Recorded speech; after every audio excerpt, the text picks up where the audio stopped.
Good morning, everyone. I know most of you in attendance, but for those watching at home, my name is Jesse Russell. I'm the project leader for sustainable development here at the college. Thank you for joining us today, both virtually and in person, from all the way across the country. Before we proceed any further, I'd like to acknowledge that Cantor College resides on the traditional territory of the Anishinaabe and within the lands protected by the Robinson-Huron Treaty of 1850. This land is occupied by the people of the Nipissing First Nation, Treaty Number 10, in the Robinson-Huron Treaty of 1850 since time immemorial. I would now like to welcome our President and CEO, George Burton, to say a few words.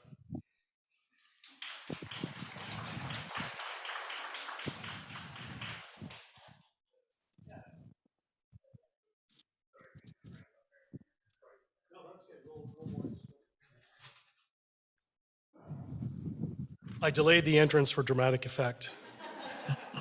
Good morning, everyone, and thank you for joining us here in person and virtually today in the theater. Today is a great day, and I just wanted to take a few moments to acknowledge Colleges and Institutes Canada. To us in the college sector, it's known as CICAN. And CICAN advocates on College and Institutes' behalf, and they represent colleges and institutes from across Canada.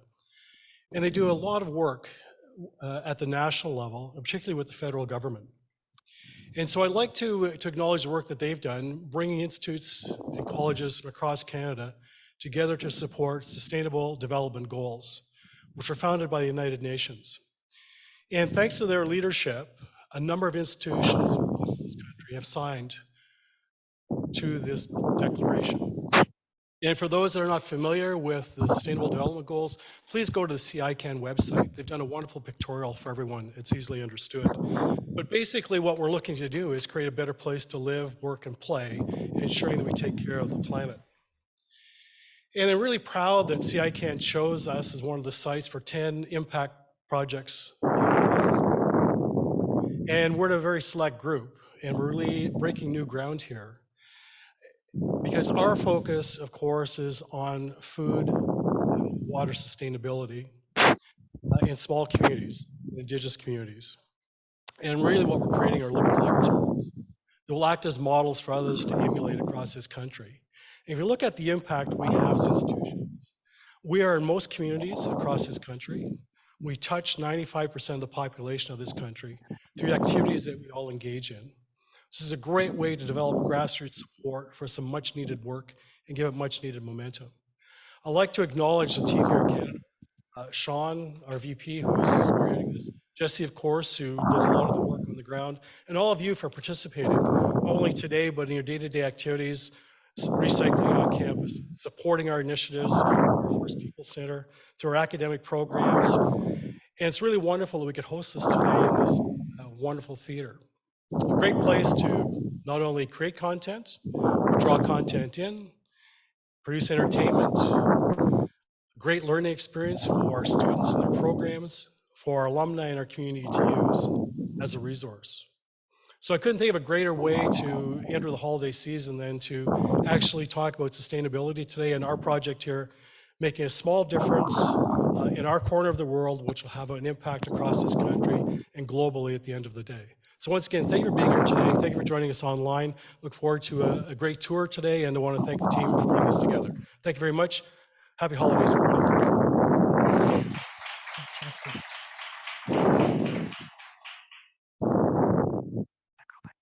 So as mentioned, we're fortunate to have people from across the country today, and we'll be using the Q&A feature for those who wish to submit their questions virtually.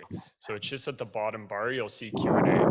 Rebecca is off to the side. Rebecca will be taking your questions, and we will ask them after the pod tour is complete. Your questions will be visible for all to see or virtual. However, if you wish to hide your name, you may ask the questions anonymously.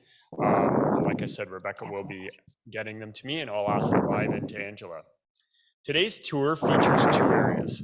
First, it will showcase our off-grid grow pod and the associated project. The second will be a tour of our newly constructed G-Wing Theater offered by senior infrastructure technologist Quinn Pelche. For those watching from home, you are more than welcome to stick around for both. As part of their CICAN climate project, impact climate project, sorry, Colleges and Institutes Canada put a call out for colleges and institutes to develop living lab projects that demonstrate ways to implement greenhouse gas reductions. Cantor College are proud to be selected as one of 10 national demonstration sites.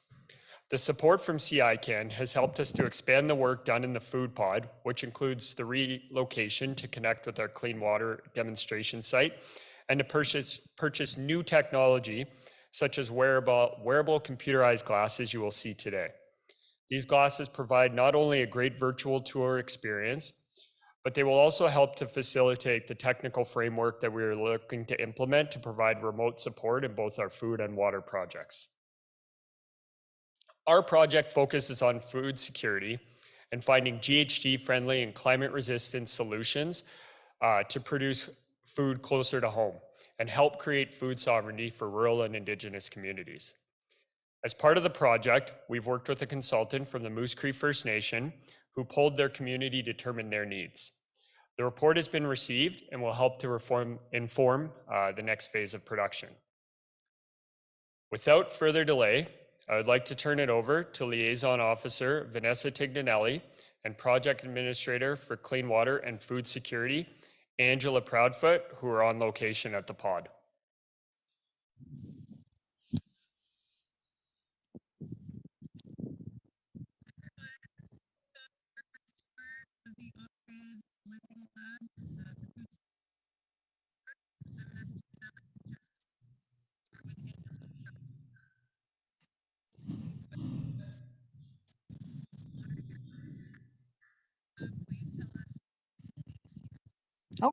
Greetings, everyone. Thanks so much for showing up for our very first virtual tour for the Living Labs. Right here, I'm looking at the exterior of the building that houses the greenhouse and my office and other things, and apparently my snow friend over there that somebody built for me. So if we're looking over here, this facility may not seem large, but it does a lot of work. It does a great amount of food, grows a great amount of food for our culinary, which is just over there. So if you look from here to there, it is a 45-meter walk, which is less than a minute. Absolutely does. If you look at the building, you can see that there are solar panels. This is how the energy is captured and the batteries inside stored so that we can grow off grid. How does it run? It runs off of solar panels like these. They're 10.5 kilowatt photovoltaic solar panels, and which means that they're not just solar panels, but they are a part of the infrastructure of the building, which is actually kind of cool. So they're not just put on top of the building, they're integrated as part of it. Yeah, go inside and take a look? Absolutely, let's do this. All right, and as you can see, people, we're walking along and we're nicely positioned beside our pond, which is just over there, and nestled right next to our 650-acre forest, which in itself is another living lab. How fantastic is that? All right, so let's go into the building. And you can see that we have a few different structures that aid in our facility. They did a beautiful job of creating a wonderful facility to ensure that we have a wonderful growing area. So the first area that we're going to go into is the brains of our building. Can you tell us how the battery storage works? Absolutely. So you can see right here, we have 24 200 PLC batteries. We have, it runs on an optic SRE system. There's the Mate 3S visual display, which runs, basically tells us that it runs about 52.3 volts or 57.5 kilowatt hours, this whole system. Right over here, we have the reservoir, which houses the water and the nutrient mixture, which feeds into our building. Any other questions, Vanessa? Can we see the plants? Absolutely. Let's go see the plants. I think everybody else wants to do that as well. All right.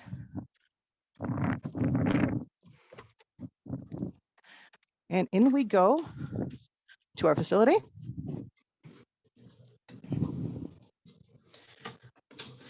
And everybody get ready for a bright light. Welcome. It's so colorful and smells so fresh as soon as you walk in. So exciting. So can you tell me first how the space is set up? Okay, so this is a NFT system, which is nutrient film technique, which means that the reservoir we saw in the other section of the building that houses the nutrients and water run through these containers, because this is hydroponic. So what that means is the water is in a closed system, runs all the way through from pipes and into these containers and all the way back again and recycles. That we've also added soil-based plants as well for the research in ensuring that we can grow both types of plants. The ones that might not be able to grow in a hydroponic facility, which may have larger root systems, or just may not be able to grow in a hydroponic facility, but we have the option to grow both types of plants. And then of course, that creates more food sovereignty for those people in need. And this is what a large part of this type of facility was created in mind for. And so you're trying to balance light and temperature, nutrients and water. How does that all work? Well, our system. So the lights up here are the 3000K spectras. The temperature is usually about 21 degrees Celsius. We have a dehumidifier in here, so it keeps away anything like pathogens, fungal pathogens, which can take out the plants, and it balances out the heat and humidity, which is absolutely necessary in this type of environment. And we've been very lucky so far that we've had no trouble with that. Although I can say living next to or having a lab next to a forest has been lots of fun. The solar panels are absolutely durable. I can tell you that. We've had a bear try to get in here when I was trying to grow some white strawberries the past few years. White strawberry, yes, but apparently the bears like them too. Plants we do have on right now? Absolutely. I'm going to take a little walk over here. So we have some beautiful arugula growing here. And if you look at the leaves, they're nice and large, very healthy, and they keep coming back. So they're kind of an ever growing if I keep cultivating them properly and culling them, and wonderful taste. They're quite spicy and quite fragrant. Basil, we've got some amazing type of basils here. I'm going to show you something absolutely wonderful. See if I can find the right one for you. There you go. So I have ruffled basil, which has been cause for humor with a culinary class. So that's actually a small one. We have much larger ones. So the, yes.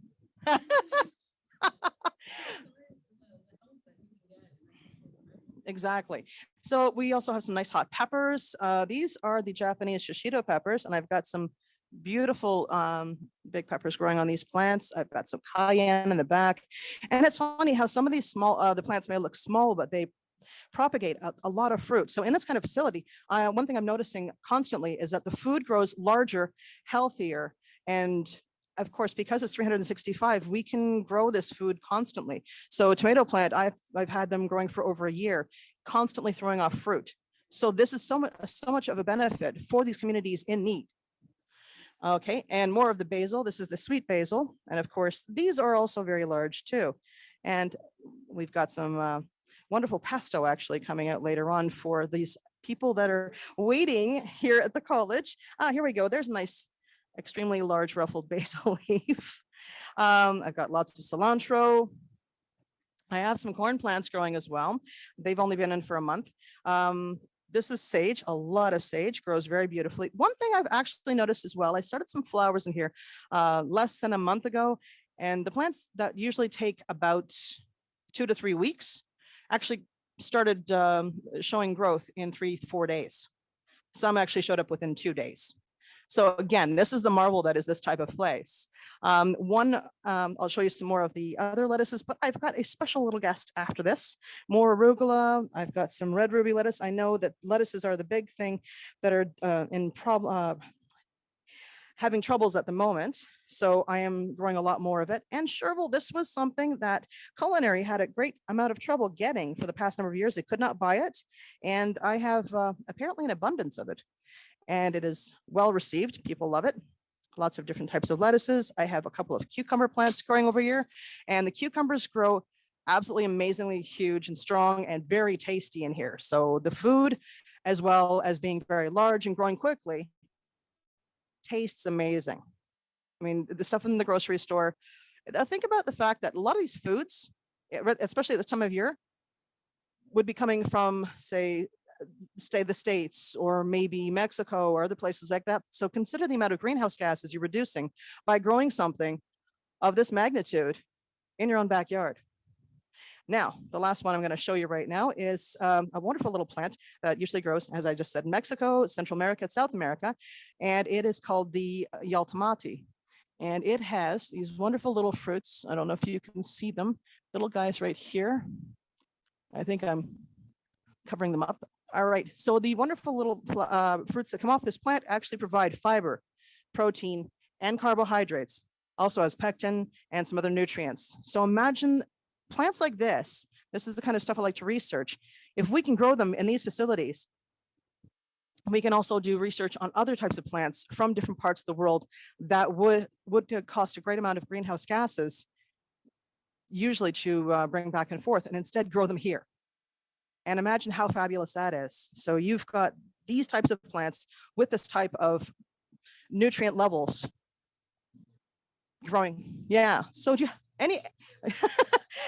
anything else you want to know, Vanessa? So many things. I'm curious to know what the audience has to say. So we'll go backwards and just see for some questions from the audience. Did you get that, Jesse? Yep. Okay. All right. So thank you, Rebecca. Rebecca's been taking some of the questions. So we're going to start off to ask some of the questions that have came online, and then we'll open it up if anyone in the audience would like to ask any questions. Okay. Angela, can you hear me well? Yes, I can. Good. Okay, perfect. So how long does it typically take to start growing the average plant? Let's say lettuce. Lettuce will start showing up within 2 to 3 days. That's from seed.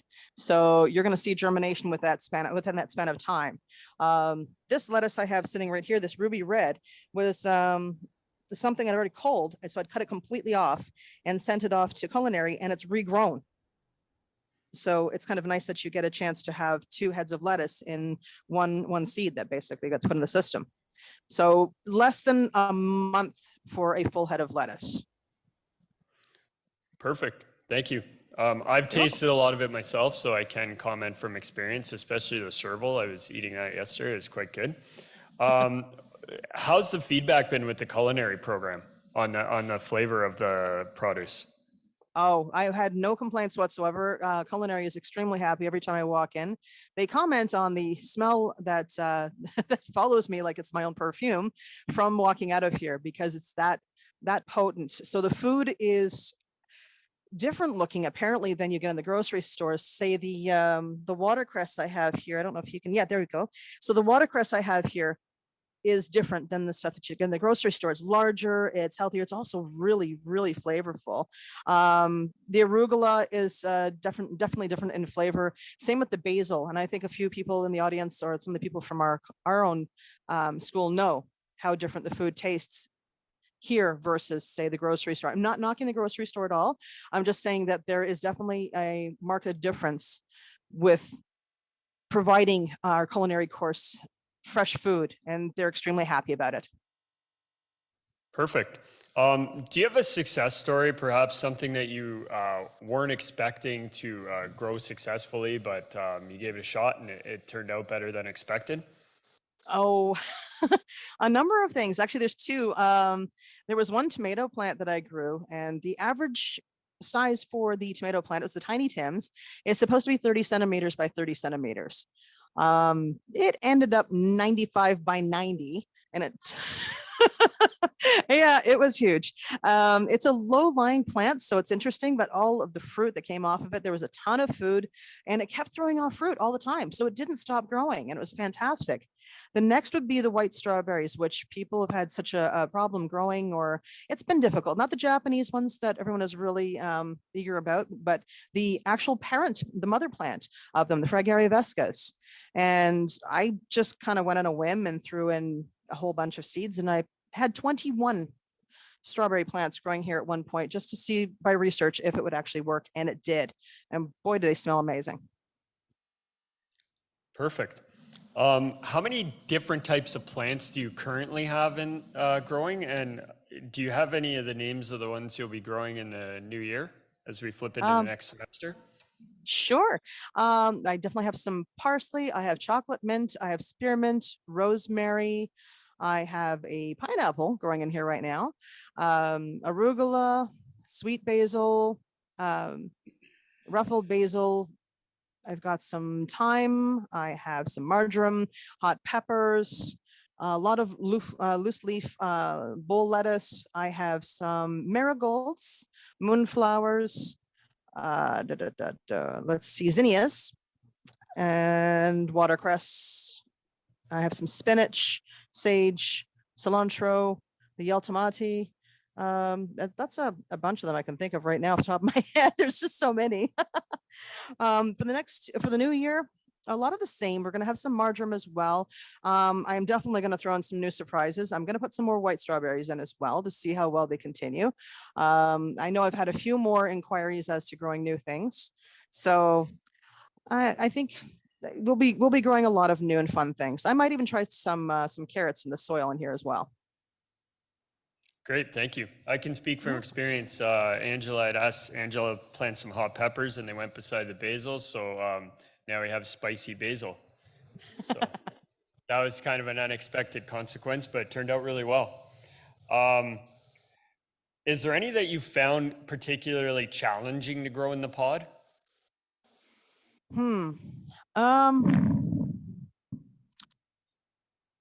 It really depends. I mean, I did try some tomatillos in here, and they can be a little bit difficult. But the one thing with that is you need to grow 2 plants or more at a time because they need to pollinate each other. They can't self-pollinate like the majority of the plants I have in here. So without a second plant, you can't grow another one.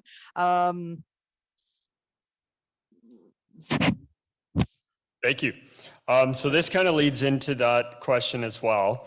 And you may or may not be able to answer. I know this would be a challenge within the pod, but some plants require bees and insects to pollinate.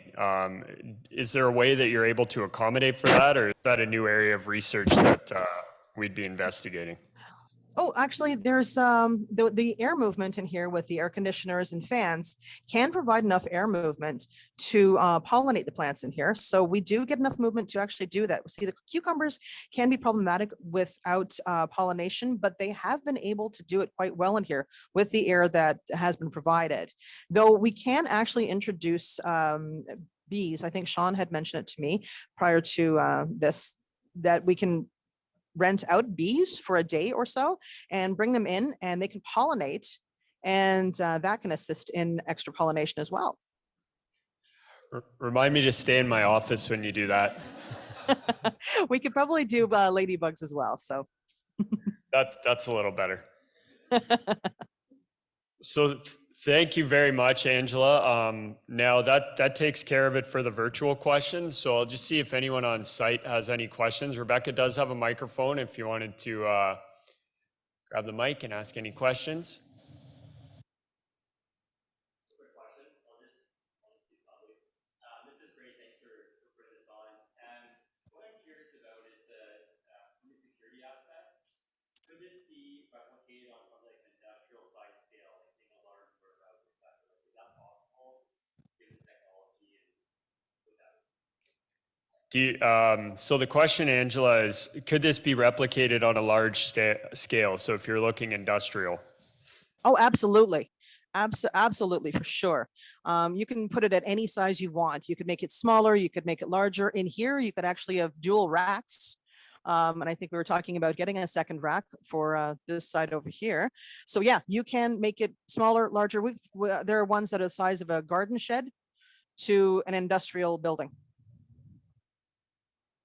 Great, thank you. And as you saw, the weather's it's pretty dreary and snowy out there. So I can say from experience, and you should, if you can, we should get you out there so you can experience it yourself. It's pretty incredible, the contrast between being out in the winter to actually going in there. The smells, it feels like you're in a tropical, it's almost therapeutic. The lights and the sounds of the water running through the hydroponic system.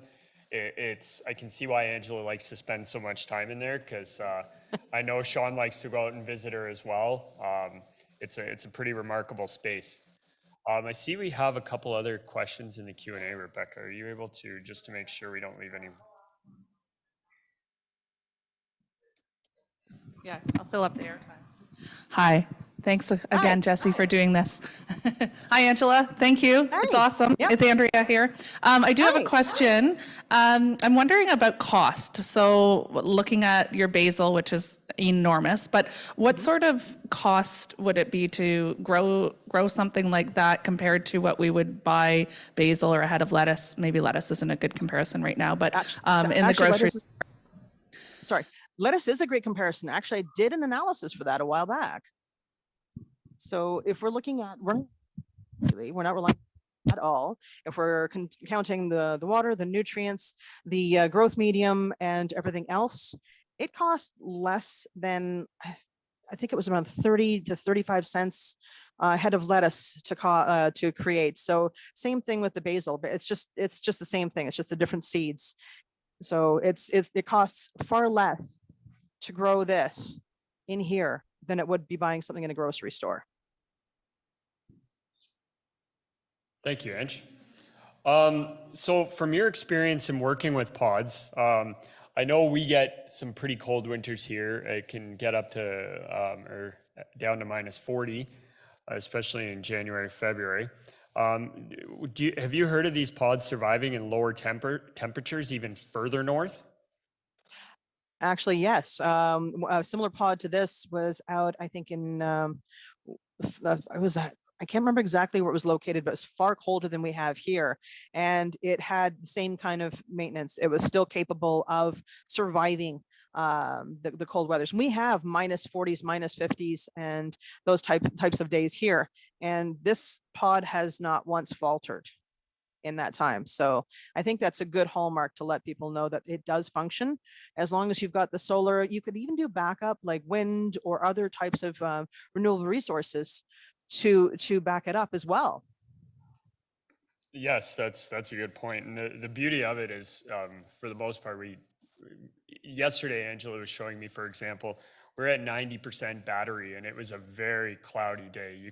There was no sign of sunshine, and it was still collecting and storing solar energy within the battery storage. So there's sometimes a misconception that you need a bright sunny day, but if there's daylight, these are still going to store and they're going to function properly. So we'll turn it over to questions. Any other questions from the audience? Perfect, thank you. So before we turn it over, I'd like to take this opportunity to once again thank Colleges and Institutes Canada for their leadership with regards to the SDGs and climate action, and for the support of these projects. I think I speak for myself and the other institutions when I say that you're making a big difference. I would also like to acknowledge the project team members who have been integral to its success. So Angela Proudfoot, who is on screen, Sean Chorney, Mike Missio, Carly Renaud, Luann Robinson, Rebecca Morin, Letitia Nadalin Peno, Jason Chirico, and Shane Rowley.